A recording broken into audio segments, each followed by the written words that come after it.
I've got a question, which is, what was the energy in the tech community like at the time? It was in the 90s, wasn't it, that CTAN and Tech Live started?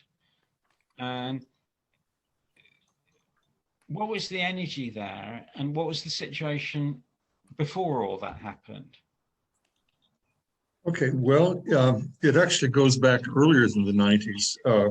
Over the last few days following your posting of this week's topics, you and I and Barbara Beaton and Philip Taylor have been shipping messages back and forth and dredging up stuff from archives. And so I observed that there are 4 big archives today that people have heard of. One is CTAN, the Comprehensive Tech Archive Network.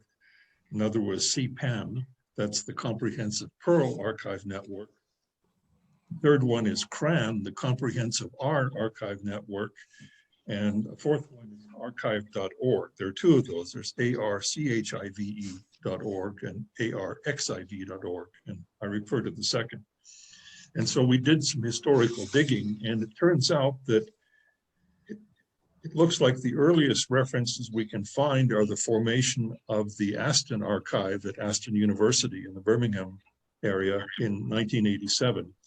It later moved to Cambridge, assorted universities, Clarkson, Harvey Mudd, and groups, Gutenberg in France and Dante in Germany, also started to put together archives. And through the 90s, this eventually became the thing we call CTAN.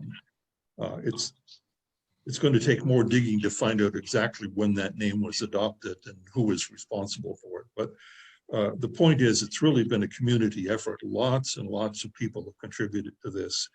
And I just, this morning, dug out some statistics to give you an idea of the amount of effort that's gone into these things. The CTAN mirror at our site is 44 gigabytes with over 16,000 directories and almost 300,000 files.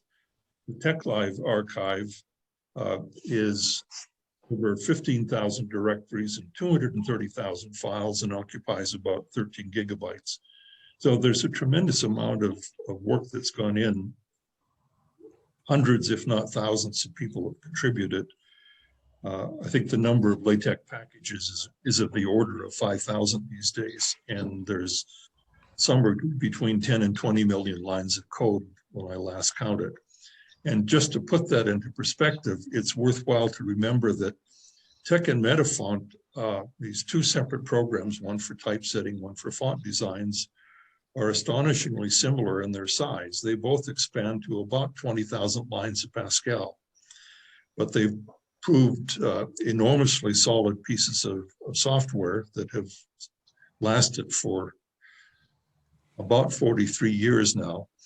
And on top of those, we're building tens of millions of lines of other software that expect this kernel of 20,000 lines to work. And basically it does. It's certainly not perfect, but nothing that the commercial world has offered has ever provided an alternative. And the reason is commercial products primarily are interested in selling more product. That's the reason companies exist, is to sell things. And in order to sell things, you have to add new features. Otherwise, people won't buy what you have. But if you're adding new features, that often means you're introducing incompatibilities in your user base. And so everyone who's lived in the Microsoft Word world and WordPerfect before that fairly quickly learned that although these packages were sometimes available on different computers, you couldn't rely on being able to take a document from one computer to another because the input markup and formats were changing and there wasn't any stability. And the beauty of tech is that you can take a file from the early 80s and typeset it today and get exactly the same line breaking and page breaking as you did back then, almost 40 years ago. And there's just nothing else that really can do that other than perhaps TROF and NROF. Those have not seen anywhere near the wide use, but they were in use before Knuth began work on tech and LaTeX. But his goals were really quite different. He had in mind very complex mathematics and computer science books. And the TROF community was largely focused at producing documents that were mostly prose with some figures in them. And so they had really a different approach. TROF markup is pretty restricted because it's based on dotted commands that begin at the beginning of a line. There are a small number of commands you can embed in text, but it's difficult, for example, to have clean layout and indentation of input documents because TROF preserves input spaces. So if you follow your sentences with one space, one place, and two spaces somewhere else, you'll have inconsistent spacing in the TROF output. That isn't the case with TeX because Don decided that one space was the same as multiple spaces. And so he didn't care how many you put. It was up to the typesetting engine to decide how to do that.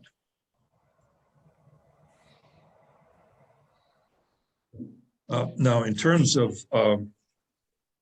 what CTAN and TechLive are doing today is that both of them have mirrors in a number of places. The master mirrors have been in Cambridge and Paris, in France, in Aarhus in Denmark, and Heidelberg in Germany. And there has been North American archives at various places currently at my university right across the hall from my office.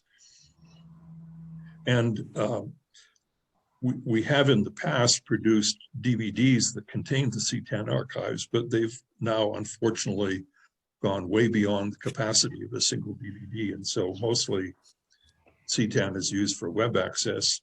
For TechLive, we still manage to squeeze it onto a DVD each year, but that means that Carl Berry, who manages this whole project, has to work quite hard at making sure that nothing big suddenly comes in and eliminates any free space we might have had.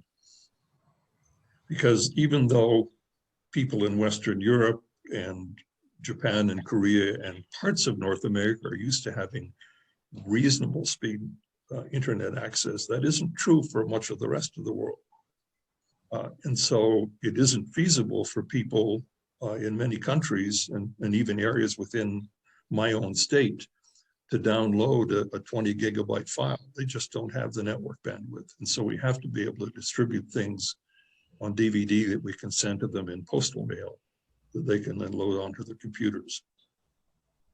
Another issue, of course, is that although disk has gotten a lot cheaper, it's in the United States today, it's about $30 per terabyte. Again, people with older computers don't have much space and probably can't add more space easily. And so we can't be profligate by passing around tens of gigabytes and saying, here, just install this and you'll be fine, because they don't have the space to do that. So it's always been difficult. And if you remember that in the late 70s and early 80s, when Don Knuth was developing TeX and Metafont, machines were quite small. 1/4 of a megabyte was more or less a standard desktop computer. 1/2 megabyte was a bigger one, and a 1 megabyte one was quite a large one. And today we talk in units of gigabytes 1,000 times more. So both programs had to work very hard to squeeze things into a very small amount of memory and have what we consider today fairly draconian limits on how big things could be. For example, the number of entries in a BibTeX file or the number of cross-references in a TeX document were quite limited. So one of the things that has happened during the 90s as computers got larger and faster and had more storage is a number of us looked at the code and said, you know, we really don't want to have these fixed size tables anymore.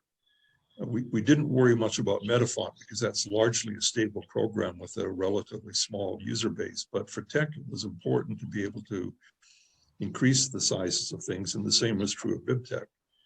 And so various people contributed changes that gradually have extended the internals of TeX and BibTeX so that the table sizes can be set in user-defined configuration files. And each year it seems that the sizes that are put in the default files that we distribute get a little bit bigger. So today, most people don't run into the limits that we used to regularly see in the 1980s of tech capacity exceeded or too many entries in BibTeX file.